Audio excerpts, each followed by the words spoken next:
میرے اعمال کا بدلہ تو جہنم ہی تھا، میں تو جاتا مجھے سرکار نے جانے نہ دیا۔ اللہ کرم ایسا کرے تجھ پہ جہاں میں، اے دعوت اسلامی تیری دھوم مچے گا۔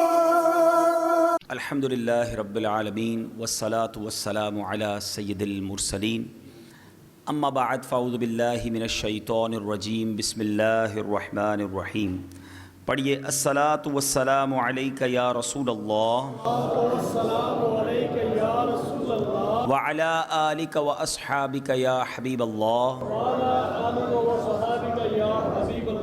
الصلاۃ والسلام علیک یا نبی اللہ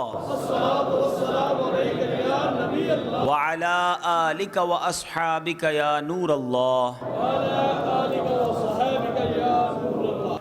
میٹھے میٹھے اسلامی بھائیوں، درود پاک پڑھنے کے بے شمار فضائل و برکات ہیں۔ آج دنیا میں کسی بڑی شخصیت سے ملنے کی بڑی تمنا ہوتی ہے، اور لوگ فخر بھی کرتے ہیں کہ میری فلاں شخصیت سے ملاقات ہوئی، میں نے فلاں سے ہاتھ ملایا۔ دنیاوی شخصیت ہو یا مذہبی شخصیت ہو، جو پاپولر لوگ ہوتے ہیں، مشہور لوگ ہوتے ہیں، ان سے ملنے کی لوگوں کو تمنا ہوتی ہے۔ لیکن مجھے بتائیے، قیامت کے دن وہ کون سی ہستی ہے جس سے آپ سب کو ملنے کی تمنا ہے؟ وہ ہستی ہیں جو شافع روز محشر ہیں، جنہوں نے شفاعت کرنی ہے، جنہوں نے ہمارے گناہ بخشوانے ہیں، جن سے بڑی امیدیں ہیں، ساری زندگی جنہیں یاد کرتے رہے، ان سے ملاقات کرنی ہے۔ تو وہی آقا صلی اللہ تعالیٰ علیہ وسلم اپنے آپ سے ملاقات کا طریقہ خود ہی ارشاد فرما رہے ہیں۔ نبی پاک صلی اللہ تعالیٰ علیہ وسلم کا فرمان، من صلی علی فی یوم 50 مرتن صافحتہ یوم القیامہ۔ آقا فرماتے ہیں جو دن بھر میں مجھ پر 50 مرتبہ درود پڑھے گا، قیامت کے دن میں اس سے مصافحہ کروں گا۔ نبی پاک سے مصافحہ، اللہ! میرے آقا وہ ہیں۔ ایک بار حضرت انس رضی اللہ عنہ، غالباً حضرت انس رضی اللہ عنہ کا واقعہ، ان کے گھر گئے تو ان کے گھر پر ایک رومال، ایک کپڑے کو استعمال کیا۔ کچھ عرصے کے بعد کوئی اور ان کے گھر پہ گئے تو دیکھا کہ دسترخوان بچھایا گیا، اور دسترخوان پر جب فارغ ہو گئے تو اس کے میل کچیل کو دور کرنے کے لیے اس دسترخوان کو آگ میں ڈال دیا گیا۔ تھوڑی دیر بعد حضرت انس رضی اللہ عنہ نے وہ جو دسترخوان تھا باہر نکالا۔ لوگ حیران ہوئے کہ حضور، کپڑے کو تو دھویا جاتا ہے، آپ نے آگ میں ڈال دیا۔ کہ نبی پاک علیہ الصلوۃ والسلام کچھ عرصہ پہلے گھر تشریف لائے تھے، آقا نے اس کپڑے سے اپنے ہاتھوں کو مس کیا ہے، جب سے نبی پاک نے اس کپڑے کو ٹچ کیا ہے، اس کو آگ نہیں جلاتی ہے۔ ہم اس کے میل کو دور کرنے کے لیے آگ میں ڈالتے ہیں، میل دور ہو جاتا ہے، کپڑا صاف شفاف واپس باہر آ جاتا ہے۔ کپڑے کو ٹچ کرے تو کپڑا نہ جلے، جس امتی کو آقا قیامت کے دن مصافحہ کی سعادت دے دیں گے، اس کا تو بیڑا ہی پار ہو جانا ہے۔ تو پھر کیوں نہ درود پاک پڑھیں، اور کیوں نہ کثرت سے پڑھیں۔ آئیے محبت کے ساتھ بآواز بلند درود پاک پڑھیں۔ صلو علی الحبیب صلی اللہ تعالی علی محمد صلی اللہ علیہ وسلم۔ بالکل اسی طرح ایک طرف تو میں نے درود پاک کی پڑھنے کی فضیلت بیان کی، لیکن بہت سارے یہاں موجود اسلامی بھائی بھی ہیں، مدنی چینل کے ناظرین یہ بیان سنیں گے، آرڈنری لیتے ہیں، عام لیتے ہیں، بڑا آسان لیتے ہیں کہ ٹھیک ہے درود پاک پڑھ لیا تو پڑھ لیا، نہیں پڑھا تو کوئی مسئلہ نہیں۔ ایسا نہیں، درود پاک نہ پڑھنا اور خاص مواقع پر نہ پڑھنا، اس کی بڑی وعیدیں آئی ہیں۔ سرکار دو عالم صلی اللہ علیہ وسلم کی اب حدیث پاک سنیے، دوسری حدیث سنیے۔ پیارے آقا علیہ الصلوۃ والسلام فرماتے ہیں 3 طرح کے لوگ، ایک طرف تو ملاقات کی بشارت دی، مصافحہ کی بشارت دی، اب فرما رہے ہیں کہ 3 طرح کے لوگ ایسے ہیں جو قیامت کے دن میرا دیدار نہیں کر سکیں گے۔ حدیث کا مضمون ہے کہ 3 قسم کے لوگ ایسے ہیں جو قیامت کے دن میرا دیدار بھی نہیں کر سکیں گے۔ اب ذرا غور کریں، جو قیامت کے دن نبی پاک علیہ الصلوۃ والسلام کا دیدار ہی نہ کر سکے، اس کا بننا کیا ہے؟ اس کی شفاعت کیسے ہوگی؟ وہ بخشا کیسے جائے گا؟ آقا سے دور تو سب چیزوں سے دور ہو جائے گا نا۔ اب وہ 3 قسم کے لوگ کون ہیں؟ نمبر 1 فرمایا، والدین کا نافرمان۔ بہت سارے نوجوان یہاں بیٹھے ہیں، اب غور کریں، یہاں لوگ ماں باپ کی عزت ہی نہیں کرتے، ان کی بات ہی نہیں مانتے، ماں باپ بوڑھے ہو جائیں تو پوچھتے ہی نہیں، ماں باپ کا نافرمان قیامت کے دن ماں باپ ناراض ہو گئے، نبی پاک فرماتے ہیں میرا چہرہ ہی نہیں دیکھ سکے گا، بچہ کیا اس کے پاس۔ دوسرا، میری سنت کا تارک، میری سنت کو ترک کرنے والا، یعنی نبی پاک کی سنت کو چھوڑنے والا، اس سے منہ موڑنے والا، وہ قیامت کے دن پیارے آقا کا چہرہ نہیں دیکھ سکے گا۔ غور کیجیے، آج اکثریت مسلمانوں کی افسوس یہ ہے، ایسا نہیں کہ تھوڑے لوگ سنت چھوڑ رہے ہیں، ایسا لگتا ہے سنت پر عمل کرنے والے آٹے میں نمک کے برابر ہیں، باقی میجورٹی اکثریت مسلمانوں کی سنت چھوڑ کر بیٹھی ہے۔ نہ چہرہ سنتوں والا، نہ کپڑے سنتوں والے، نہ کھانا پینا، رہنا سہنا، کاروبار، زندگی میں کہاں ہے سنت نبی پاک علیہ الصلوۃ والسلام کی ہمارے؟ غور کیجئے، میرے آقا کی ایک اور حدیث ہے، من رغب عن سنتی فلیس منی، جس نے میری سنت سے منہ موڑا وہ مجھ سے نہیں۔ اگر قیامت کے دن نبی پاک نے منہ موڑ لیا، پیارے آقا نے شفاعت نہیں کی، دیدار ہی نہ کروایا، تو کدھر جائیں گے ہم؟ لیکن یہاں تو بڑا عجیب سا ایک ٹرینڈ بن گیا ہے، اور میں چاہتا ہوں کہ اس کو تھوڑا سا ڈسکس کیا جائے، اس پر بات کی جائے، یہاں والے بھی غور سے سنیں اور مدنی چینل کے ناظرین بھی غور سے سنیں۔ آج لوگوں کا ایک ٹرینڈ بنتا جا رہا ہے کہ یار سنت ہی ہے نا، فرض تو نہیں، واجب نہیں، صرف سنت ہی ہے نا، چلو چھوڑ دیتے ہیں۔ یعنی سنت کو اتنا آرڈنری، اتنا ہلکا جان رہے ہیں کہ سنت ہے کوئی بات نہیں کرتے۔ یعنی جہاں سنت کی بات ہے وہاں بندہ ذہن بنا لیتا کہ اس کو کرنے کی ضرورت نہیں ہے۔ استغفر اللہ، ایک غلام کے لیے اس سے بڑی کیا سعادت ہے؟ یعنی نمازوں میں بھی یہ ٹرینڈ بننا شروع ہو گیا ہے کہ فرض پڑھ لو، واجب پڑھ لو، سنت کوئی ضرورت نہیں ہے۔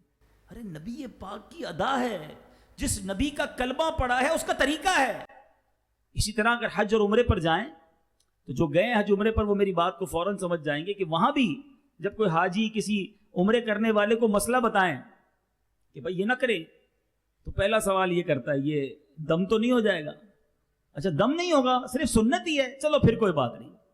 توبہ توبہ توبہ، یعنی نبی پاک کی سنت کے لیے تمہارے نزدیک کوئی اہمیت ہی نہیں ہے۔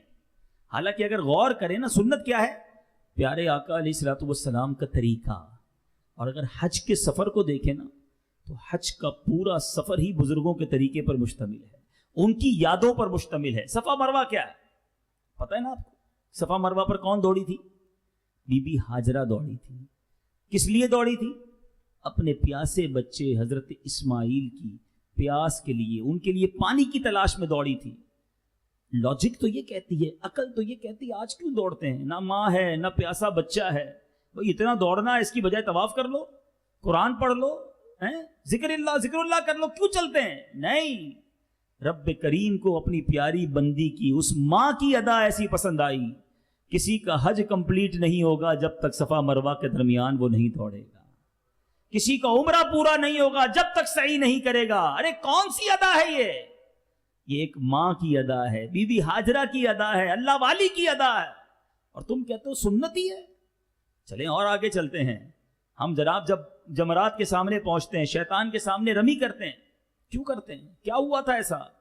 حضرت ابراہیم علیہ نبینا علیہ الصلوۃ والسلام اپنے صاحبزادے حضرت اسماعیل ذبیح اللہ کو لے کر گئے تھے قربان کرنے کے لیے، رب کی طرف سے حکم ملا تھا، شیطان آیا، آپ نے اس وقت کنکر مارے تھے، شیطان کو بھگایا تھا اپنے آپ سے دور۔ لاجک اور عقل تو یہ کہتی آج تو شیطان نہیں ادھر، آج تو وہ سامنے نہیں آ رہا، ایک دیوار کو پتھر کیوں مارتے ہیں لاکھوں حاجی؟ اتنی مشکل، اتنی بھیڑ میں کیوں جاتے ہیں؟ اللہ کو حضرت ابراہیم کی ادا ایسی پسند آئی، حج پورا نہیں ہوتا، واجب قرار دے دیا کہ جب تک شیطان کو ایک دن بھی نہیں، تینوں دن رمی کرنی ہے۔ تو آپ ذرا مجھے بتائیں یہ کس کی ادا ہے؟ ارے یہ ساری ادائیں ہیں۔ مینا کے اندر لوگ 3 راتیں گزارتے ہیں، بہت زیادہ جو جس کو زیادہ عقل مند کہہ لیں، ڈیڑھ ہوشیار ہوتے ہیں نا، وہ ہو سکتا ہے سوچیں کہ یار مینا کے خیمے میں پڑے ہوئے ہیں، کعبے پہ چلے جاتے طواف کر لیں، حرم کے اندر رات گزارے، مینا میں کیوں گزارے؟ نہیں، علماء لکھتے ہیں حاجی کا ان راتوں میں مینا میں وقت گزارنا کعبے میں رات گزارنے سے زیادہ افضل ہے۔ کیوں؟ آقا نے رات وہاں گزاری تھی، نبی پاک نے وہ راتیں اس وادی میں گزاری۔ نبی کی ادا کو ادا کرنا اللہ کو اتنا محبوب ہوا کہ حاجیوں کو حکم دیا گیا ہوٹل چھوڑو، بستر چھوڑو، خیمے میں چلے جاؤ۔ اس میدان میں 3 راتیں گزاری جا رہی ہیں۔ اب ذرا اور آگے چلتے ہیں، مزدلفہ، پتھریلی زمین پر حاجی سوتا ہے، اچھا خاصا ہوٹل بھی بک ہوتا ہے، بستر بھی ہوتا ہے، ایئر کنڈیشن بھی لگا ہوتا ہے، مگر کیا حاجی کیا حجنے، سب کھلے آسمان تلے وہ رات گزارتے ہیں۔ کیوں گزارتے ہیں؟ ہو سکتا ہے کوئی کہے جناب طواف کر لیں ساری رات، قرآن پڑھ لیں، مزدلفہ کی رات کے بارے میں علماء کہتے ہیں یہ حاجی کے لیے شب قدر سے افضل رات ہے. اللہ والوں کی یادیں ہیں حج میں. تو سنت کو آرڈنری نہیں سمجھنا چاہیے. یار سنت ہی ہے نا, کوئی بات نہیں.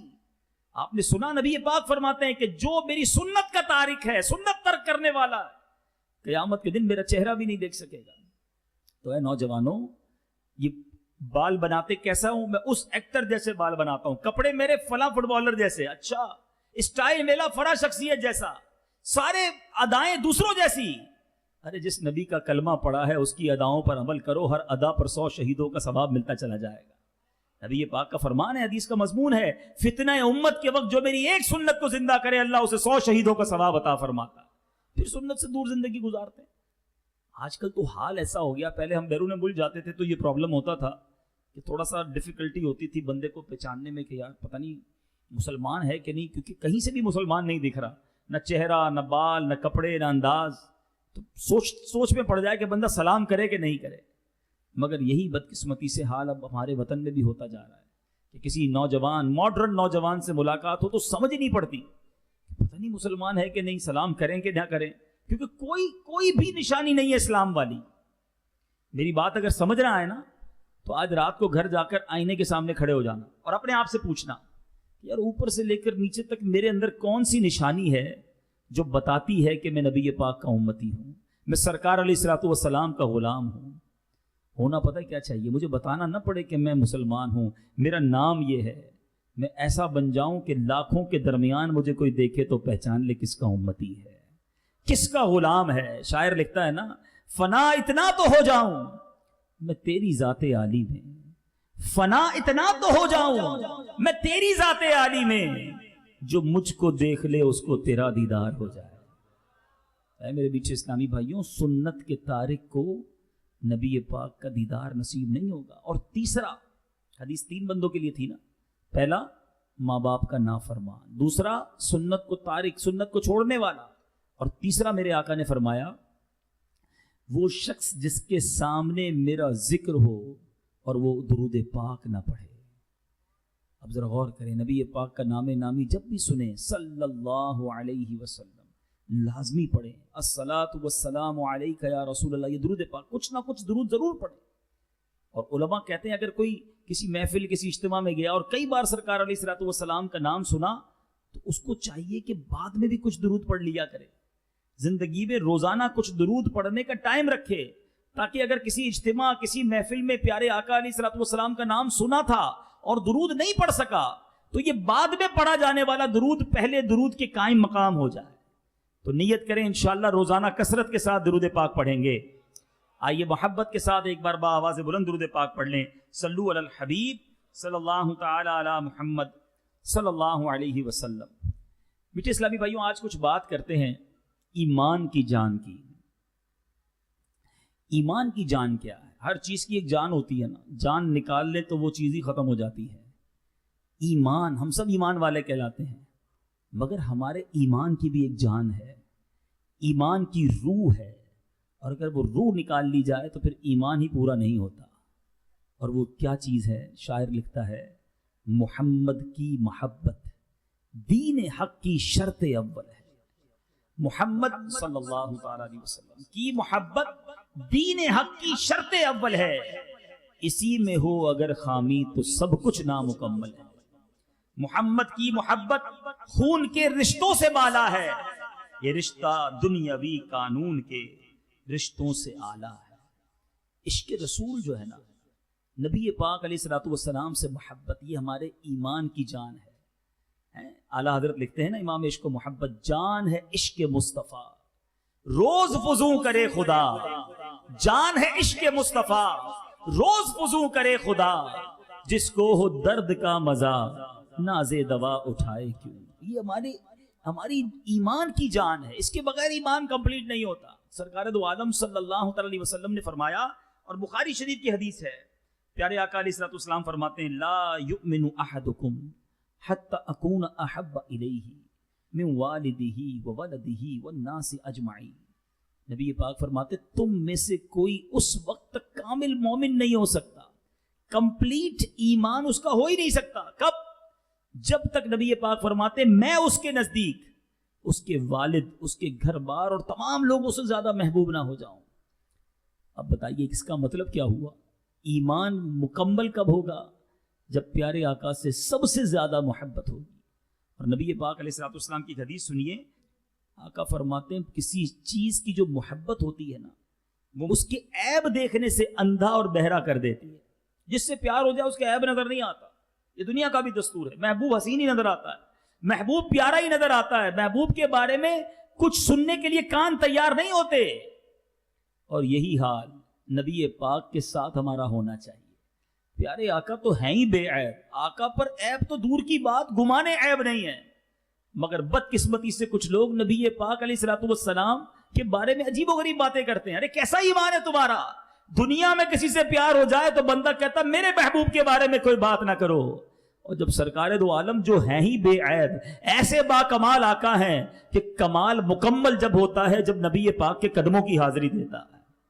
عیب کی بات تو دور ہے، اعلیٰ حضرت سے پوچھو، امام عشق و محبت بھی کمال بات لکھتے ہیں، کہتے ہیں وہ کمال حسن حضور ہے کہ گمان نقص جہاں نہیں۔ نقص تو بہت دور کی بات ہے، امیجنیشن، نقص کے بارے میں گمان بھی نہیں کیا جا سکتا۔ اور کمال مثال سے بات سمجھائی ہے۔ دنیا میں بہت ساری نعمتیں میٹھے اسلامی بھائیوں، جن کے ساتھ کوئی نہ کوئی آپ کہہ سکتے ہیں ڈیفیکلٹی ہے، زحمت بھی ہے۔ مثال کے طور پہ پھول بڑا خوبصورت ہوتا ہے، گلاب کا پھول موسٹ بیوٹیفل فلاور، مگر جب بھی آپ اس پھول کو اٹھائیں تو کانٹا بھی ساتھ ہوتا ہے، مزہ نہیں آتا ہے، اتنا اچھا پھول مگر کانٹا ساتھ ہے۔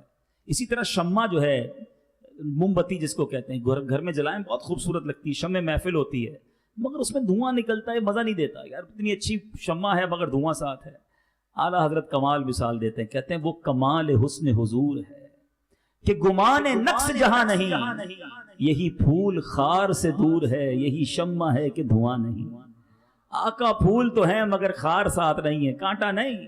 آقا شمع ہے مگر دھواں نہیں، یعنی گمان ہی نہیں ہے میرے آقا کے اندر کسی عیب کا۔ اور صحابہ کرام علیہم رضوان سبحان اللہ کس طرح نبی پاک سے محبت کیا کرتے۔ سرکار علیہ الصلوۃ والسلام کے بارے میں حضرت حسان بن ثابت نبی پاک کے مبارک شاعر ہیں۔ انشاءاللہ آج کچھ صحابہ کرام کے بارے میں نے بتانا ہے کہ صحابہ کرام کی ڈیوٹیز کیا ہوتی تھیں، محبت کیسے کرتے پیارے آقا کی، اور خدمت کیسے کرتے تھے۔ حضرت حسان بن ثابت اسی بات کو کتنے پیارے انداز میں لکھتے ہیں، وَأَحْسَنُ مِنْكَ لَمْ تَرَ قَطُّ عَيْنِي وَأَجْمَلُ مِنْكَ لَمْ تَلِدِ النِّسَاءُ خُلِقْتَ مُبَرَّأً مِنْ كُلِّ عَيْبٍ كَأَنَّكَ قَدْ خُلِقْتَ كَمَا تَشَاءُ۔ آج بہت سارے وسوسے دور ہو جائیں گے۔ نعت خوانی کیوں کی جاتی ہے؟ نعت خوانی کی اصل کیا ہے؟ سرکار دو عالم صلی اللہ تعالی علیہ وسلم کے دور میں پیارے آقا کے سامنے بیٹھ کر صحابہ نعتیں پڑھا کرتے، اور حضرت حسان بن ثابت یہ شاعر رسول پیارے آقا کے نعت خواہ شاعر تھے۔ اور کیا کمال کرتے کہ پیارے آقا کی بارگاہ میں جب حاضر ہوتے، نبی پاک حضرت حسان بن ثابت کو منبر پر بٹھاتے اور پیارے آقا دعا فرماتے، یا اللہ روح القدس کے ذریعے حسان کی مدد فرما، اور نبی پاک کی وہ نعتیں پڑھا کرتے تھے۔ اچھا اس زمانے میں ایک عجیب سا ٹرینڈ تھا، آج تلواروں کی جنگ ہوتی ہے نا، اب تو میزائل کی جنگ ہونے لگ گئی ہے، جس کو آپ کہیں فوجی جو ہوتے، پہلے تلواروں سے جنگ بھی ہوتی تھی، الفاظ سے بھی لڑائی ہوتی تھی۔ سامنے والی جو فوج ہوتی تھی وہ ہجوم لکھتی تھی، کسی کی برائی لکھتے تھے، اس قوم کی برائی، اور معاذ اللہ نبی پاک علیہ الصلوۃ والسلام کے برائیاں کیا کرتے، پیارے آقا کے بارے میں غلط الفاظ استعمال کیا کرتے۔ تو اب صحابہ کی ایک جماعت تھی جس میں حضرت حسان بن ثابت بھی تھے، حضرت عبداللہ بن رواحہ بھی تھے، یہ وہ مبارک صحابہ تھے جو ان غفار کا جواب دیا کرتے، نبی پاک کی نعتیں لکھ کر، پیارے آقا کی شان بیان کر کے۔ حضرت عبداللہ بن رواحہ تو وہ ہستی ہیں جن کو نبی پاک فرماتے، اے عبداللہ تمہارے اشعار دشمنوں کے لیے تیر کی مانند ہے، تلوار کی مانند ہے۔ اب اس طرح جواب دیا کرتے تھے۔ تو حضرت حسان بن ثابت نے کمال کی بات کی ہے، اللہ غنی، ساری زندگی یوں سمجھیے قیامت تک کے لیے اس مسئلے کو حل کر دیا ہے کہ نعت شریف کی اصل کیا ہے، نعت شریف کہاں سے شروع ہوئی ہے، نعت شریف کہتے کس کو ہیں۔ سنو، میرے نبی کے صحابی کہتے ہیں وَأَحْسَنُ مِنْكَ لَمْ تَرَ قَطُّ عَيْنِي، آقا آپ جیسا حسین میری آنکھ نے دیکھا ہی نہیں ہے۔ وَأَجْمَلُ مِنْكَ لَمْ تَلِدِ النِّسَاءُ، یا رسول اللہ کسی ماں نے آپ جیسا حسین جنا ہی نہیں ہے۔ اب ذرا شعر کو غور سے سنیے گا، وَأَحْسَنُ مِنْكَ لَمْ تَرَ قَطُّ عَيْنِي وَأَجْمَلُ مِنْكَ لَمْ تَلِدِ النِّسَاءُ، آقا آپ جیسا حسین میری آنکھ نے دیکھا ہی نہیں۔ اگر حسان بن ثابت یہ کہیں اور 1400 سال بعد اگر کوئی اردو میں بولنے والا شاعر یہ کہہ دے کہ جیسے میرے سرکار ہیں ایسا نہیں کوئی، ارے یہ تو نبی پاک کی حضرت حسان بن ثابت کی اسی شاعری کا ترجمہ ہے، پھر کیا مسئلہ ہے نعت پڑھنے اور سننے میں؟ اگلا شعر سنو، یہ اور آگے بڑھ کے بات کرتے ہیں، خلقت مبرئا من کل عیب، آقا رب نے آپ کو تمام عیبوں سے پاک پیدا کیا ہے۔ یہ شعر یہ لائن ذہن میں رکھیے گا، خلقت مبرئا من کل عیب، یا رسول اللہ رب نے سارے عیبوں سے آپ کو پاک کیا، پاک پیدا کیا۔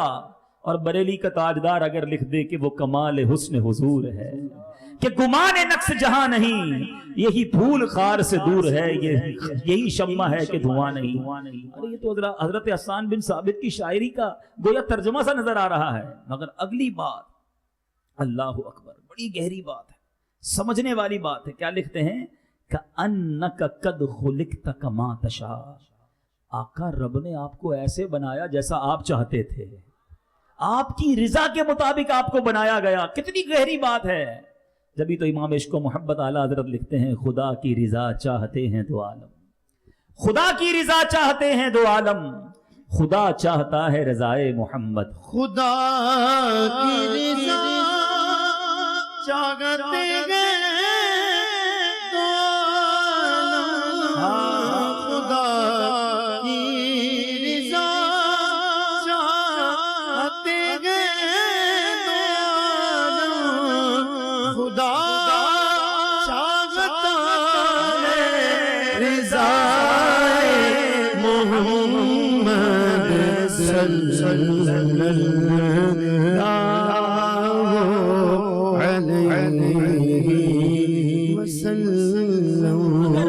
اگر دنیا میں کسی سے پیار کرنا ہے، کسی سے محبت کرنی ہے، تو کون سی ایسی ہستی ہے کہ جس کی رضا رب چاہتا ہو، جس سے رب اتنی محبت فرماتا ہو؟ سنو، میرے رب کی تو محبت ہے۔ فرشتوں کے تاجدار کیا کہتے ہیں؟ جبریل امین نبی پاک کی بارگاہ میں ایک بار حاضر ہوئے، حدیث کا مضمون ہے، آقا فرماتے ہیں جبریل بتاؤ تم نے تو جہاں دیکھے ہیں، مشرق و مغرب دیکھے ہیں، حضرت آدم علیہ السلام سے لے کر اب تک سارے انبیاء اور سارے رسول، سارے زمانے تم نے دیکھے، اے جبریل بتاؤ تو صحیح کوئی ہمسا بھی دیکھا؟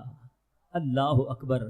حضرت جبریل امین کیا عرض کرتے ہیں؟ یا رسول اللہ میں تمام مشارق و مغارب میں پھرا، بس میں نے کوئی آپ سے افضل و اعلیٰ نہیں دیکھا ہے، آپ جیسا کہیں نہیں دیکھا ہے۔ کیا پیاری بات اعلیٰ حضرت امام اہل سنت لکھتے ہیں، یہی بولے سدرا والے چمنے جہاں کے تھالے، آقا ساری جہاں کو تھال لیا، یہی بولے سدرا والے چمنے جہاں کے تھالے، سبھی میں نے چھان ڈالے، تیرے پائے کا نہ پایا، تجھے یک نے یک بنایا۔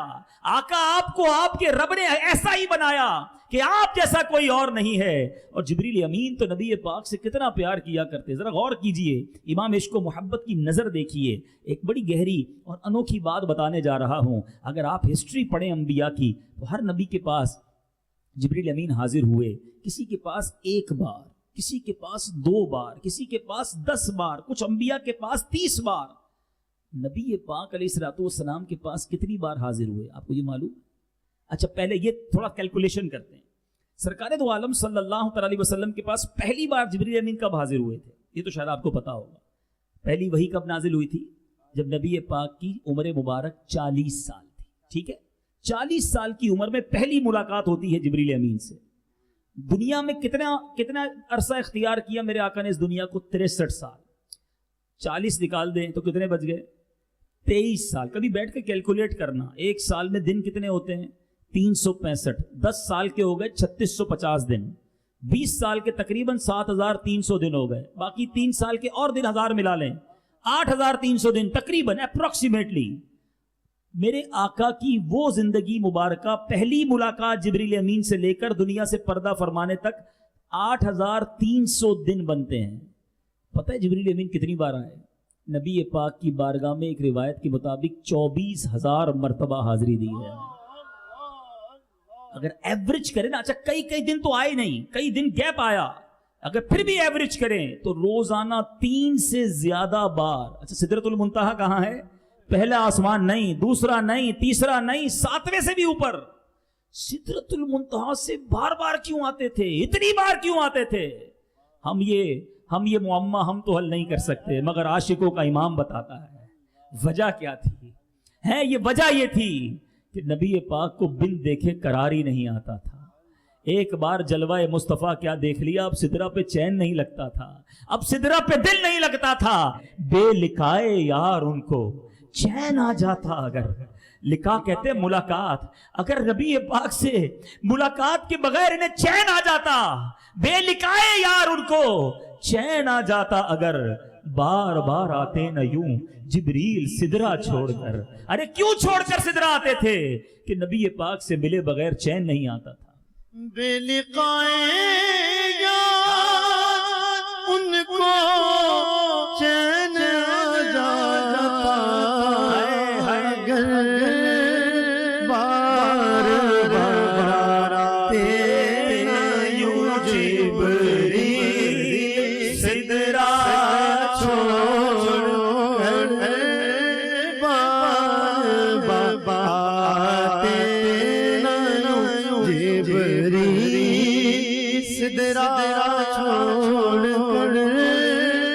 سرکار علیہ السلام کے صحابہ نبی پاک سے کیسا دیوانہ وار پیار کرتے تھے، ذرا غور کریں۔ نبی پاک کا چہرہ دیکھتے تھے، پیارے آقا کے معجزات دیکھتے تھے، نبی پاک کی سیرت کو دیکھتے تھے، اور سب کچھ نبی پاک پر اپنا قربان کیے دیتے تھے۔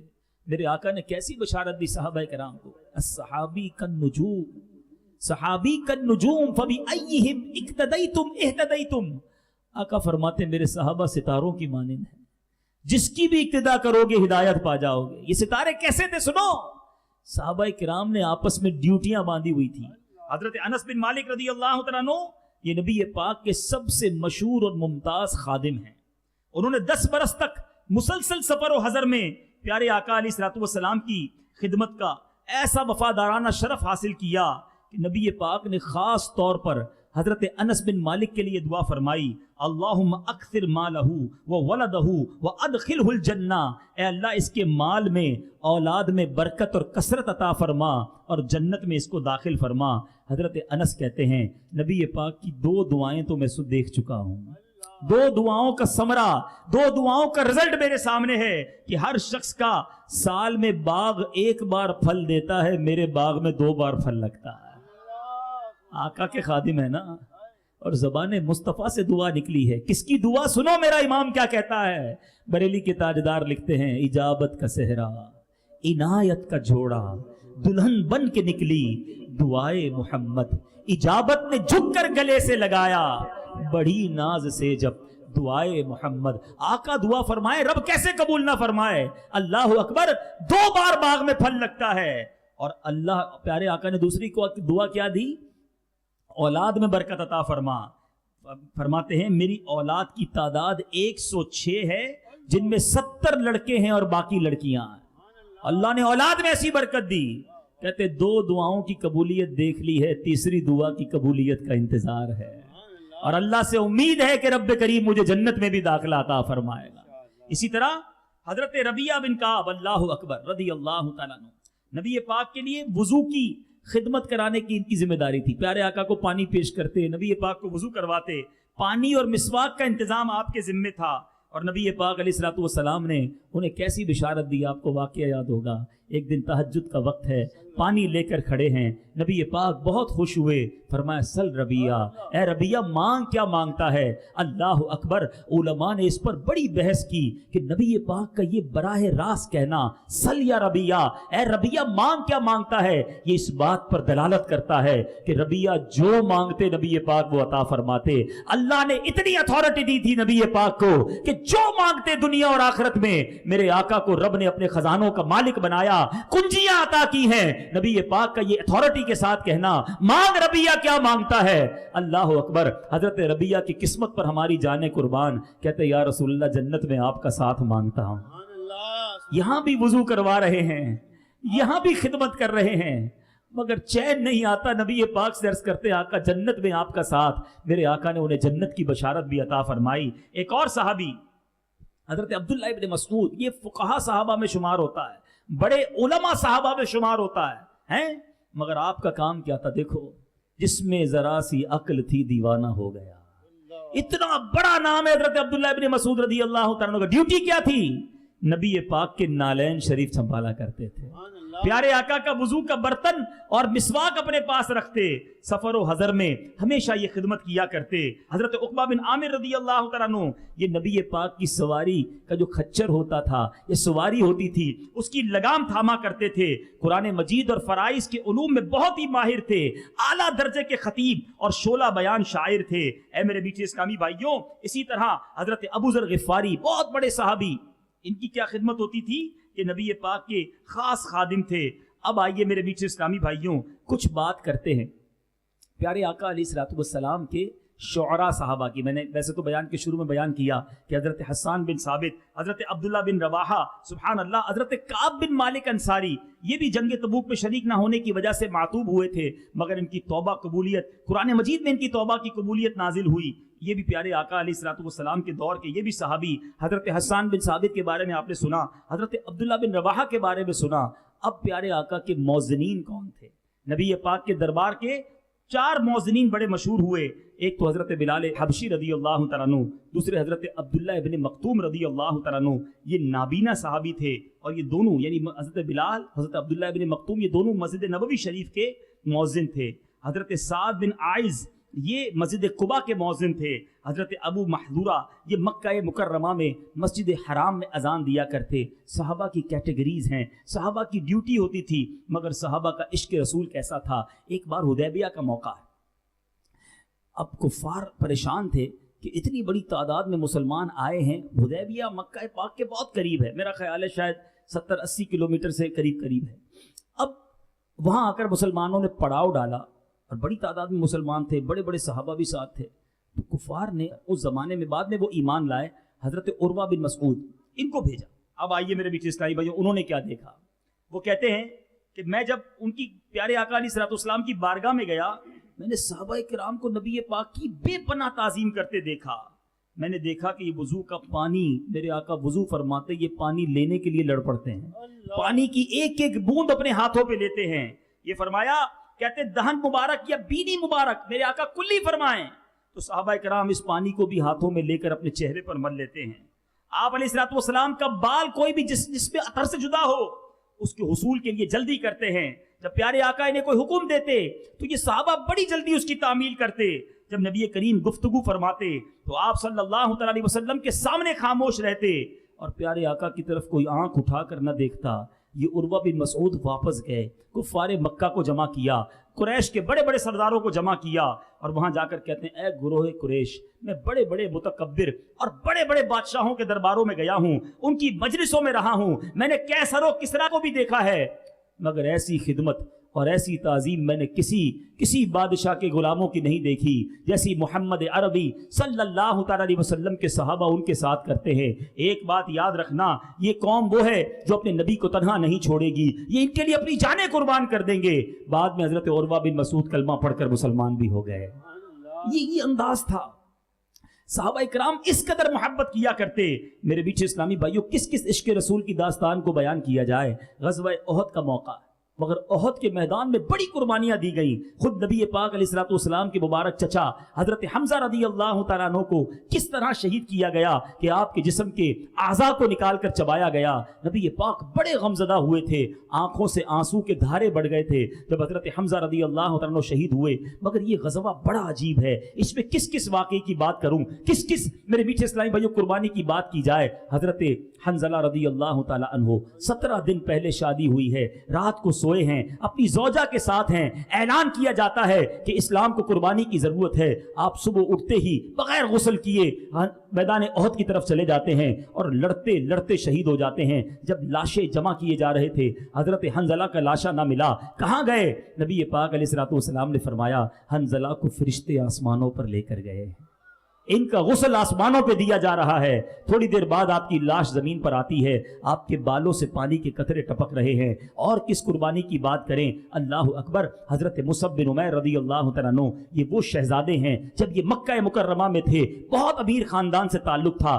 آج کے دور میں لوگ کہتے ہیں نا کہ یار وہ جیسا لباس پہنے سارا محلہ ویسے لباس سلواتا ہے. حضرت مصعب بن عمیر وہ صحابی ہیں جو ٹرینڈ سیٹر تھے، ان کے لباس کو لوگ کاپی کرتے تھے.